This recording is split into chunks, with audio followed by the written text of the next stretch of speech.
when I was now moving into high school, I was obsessed with football. I wanted to be a pro football player. And I was like, man, I gotta get bigger. These high school kids are really big. I gotta start working out with weights. And I told my mom, I was like, will you please bring me to a gym or YMCA so I can start working out with weights? I gotta get bigger. And my mom was like, nope. And I was like, why? And she goes, your father was a bodybuilder and you're not doing that. You're gonna hurt yourself. He used to get hurt all the time. And I'm like, well, I'm gonna find out a way to do it one way or the other. And some of the kids from my town were like talking about, oh, well, we can go to the Y and then we can go there for free and this and that. And so when my mom found out that we were like sneaking to work out, she actually called my biological father and she goes, listen, I can't get him to stop. Your son wants to bodybuild like you. Maybe this is a chance for you to actually be in his life. And so my biological father, instead of bringing me to the gym, he actually showed up at my mom's house, and he had the Arnold Schwarzenegger Encyclopedia of Bodybuilding, and he had a bunch of sand weights. I read the book from front to back, and I taught myself how to work out in my bedroom.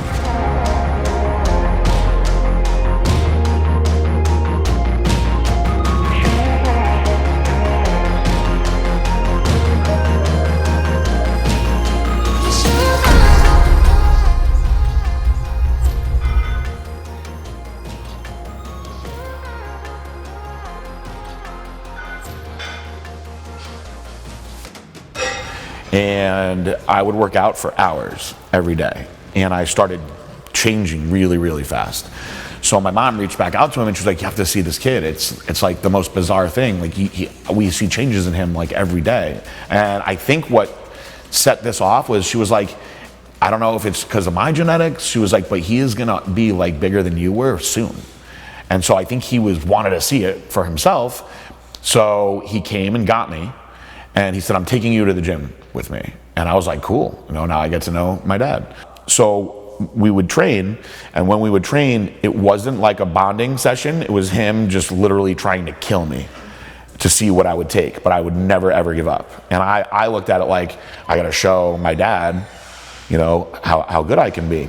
And so as I started progressing in the gym, it got to the point where I started getting closer and closer to as strong as him, and he was like killing himself to do more reps than me and be better than me. And I'd be like, I'm doing almost as much as you, Dad. And instead of being like, good job, he would say, look, you might get as strong as me, but there's always gonna be somebody bigger and better than you, and that's life, and that's something you have to understand. And I remember that became like his line. And so for that first few weeks of school, my dad would pick me up after school. He would show up and he would bring me to the gym with him. And my sisters and my brother would be like, what's Daddy like? And I would be like, oh, he's awesome. He's a bodybuilder and he's so strong. And everything that we did was all just bodybuilding. So another thing about him, not only did he always say there's always somebody bigger and better, he never ever once would say good job. And it was very important to him to make sure that I busted my ass no matter what. So I was playing every sport, and so one of the things we would do was we'd go into the basketball court and we'd play basketball. And so he would say, all right, we're gonna play to 11. And he would let me get 7-8 points real fast. And then he would start playing really, really hard. And what he would do is use his size advantage, and it would basically just plow into me and then do layups. And it would be like, I'd be up 8-0, then it would be 8-1, 8-2, 8-3, and I'd be trying so hard. So then I would try to like be fast and go around him, and he would foul me so hard that he would like throw me on the floor. And there would be times where I was like bleeding and stuff, and he'd like, get up, my son doesn't quit, you get up right now. I finally remember the day that I beat him, and he was like so angry. And he was like, play again. He was like, I'm tired today, play again, let's go. So I was like, okay. And I was super excited, but he was just angry. Like there was nothing happy about it. And then that was when he stopped working out with me. We'll take a quick tour to the back. It's car detail day. Every Wednesday we detail all the cars. Everyone here loves cars. It's just, I think working out, cars, girls, it's all something that kind of goes together.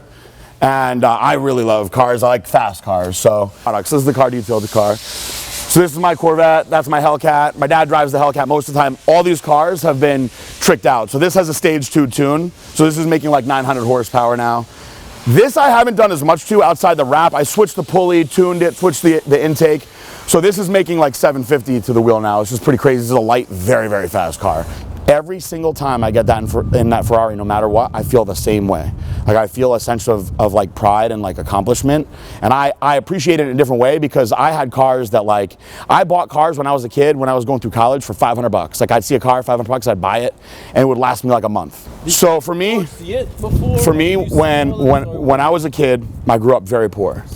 And my parents worked really hard, but my biological father left my mom when I was 8, made it extremely hard for her. My stepdad fell in love with my mom. My mom was 25 years old. She had 4 kids. He was 19. In this day and age, you'll never hear a story like this ever again. He quit what he was doing. He was actually en route to make it to NASCAR. He was a race car driver. Very, very, very good. And he quit what he was doing, took a second job because he loved my mom so much, and he became our dad. You'll meet him soon because he's basically my partner now.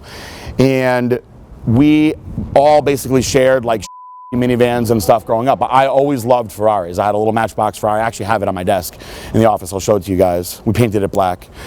Teresa, my assistant, pasted it black. But I've always loved black, and I always loved cars, and I was like, one day I'm gonna have a Ferrari. I had a lot of respect for my dad as an adult that I didn't have when I was young.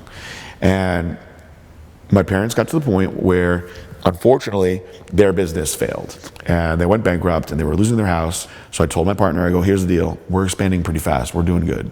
I go, I want to hire my dad to come down here and take over the shipping department because he's working in a warehouse now that's 10 times bigger than ours. And we got all these kids working for us and there's a lot of shit that goes wrong.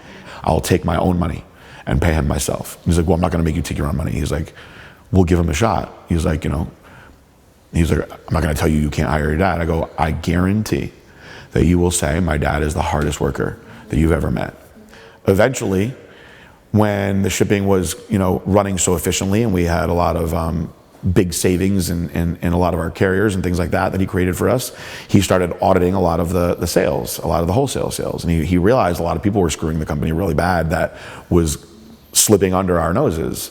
And he said, your sales guys, some of these guys are screwing you really bad and they're getting their commission no matter what. When you break down and audit these numbers, the company is barely making any money and sometimes you lose money. And so we started telling the guys, like, listen, my dad's gonna audit the orders from now on and we're gonna put in a system of pricing that you guys can't break. And everyone started freaking out. They're like, what the does he know about sales? We've been in the industry for years and this and that, and he's a shipper. And I'm like, you know what? He's my dad. And he's not gonna screw me over like most of you guys are. So now my dad has learned a lot, about shipping and about sales and about all these other aspects of the country. So my dad, to me, people have asked me before, who do you look up to? And I don't know, I had bodybuilders that I thought were awesome, but I never really looked up to anybody because I was just a bitter person. But now as an adult, I feel my dad is the best man that I know. And I would like to be as close to him as possible as an adult. And if people look at me that way, then that would make me feel really good about myself. So he was very focused, determined on wanting to do things his way in a lot of ways. And when I first moved in, he was actually he was getting picked on from being overweight and stuff like that. And I know it was paying a toll on him. So basically, I got him involved into football and would literally run around the field with him to make sure he stayed motivated and stuff. And after that, pretty much he did it all on his own. So he's very, very determined. When I was in 8th grade, I'd been playing football for years. Started playing football in 4th grade. I was very, very, very fat. And my stepdad, he was trying to find a way to get me out of the house. So my stepdad told my mom, this kid is so overweight, he's got to get into some sports. He's a big kid, let's get him to play football. So he signed me up for Danbury Trojans Pop Warner football. And when I was in 5th grade, going into 5th grade, I was so fat that I was actually unable to play. I was too heavy to play with the 8th graders. So they were like, if he loses 10 pounds, he can play with the 8th graders. So what they did back then, which they would never allow you to do now, is they made me put on full sweatpants, sweatshirts. This is in the month of August, and then they put garbage bags on you. So they put a helmet, sweatpants, sweatshirt, and then garbage bags so you would absorb the heat even more, and they would just make you run the entire time. So the first day I ran for 2 hours, and I was hysterically crying at the end, and my dad was like, what's wrong? He came, my stepdad, he was like, what's wrong? I was like, I'm never doing this ever again, this is horrible. And he was like, well, tell me what happened. And I told him everything. He was like, I'll tell you what, I'm gonna get out of work, I'm gonna come here tomorrow with you, and we're gonna do this together.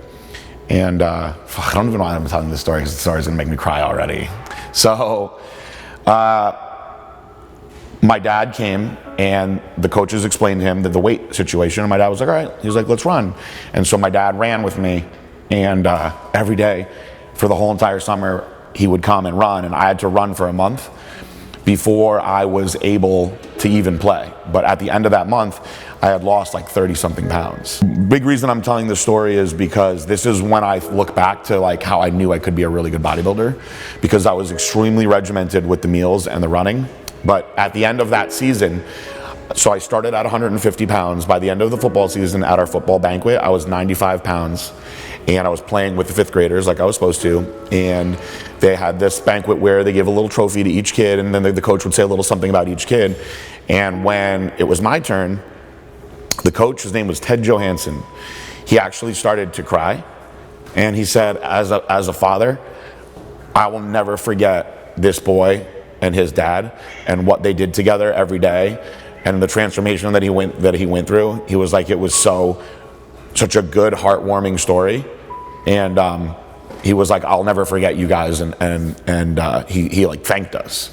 And so when I was growing up, I don't want to say it was immature, but I was so angry at my biological father that I didn't even think about how amazing my stepdad was.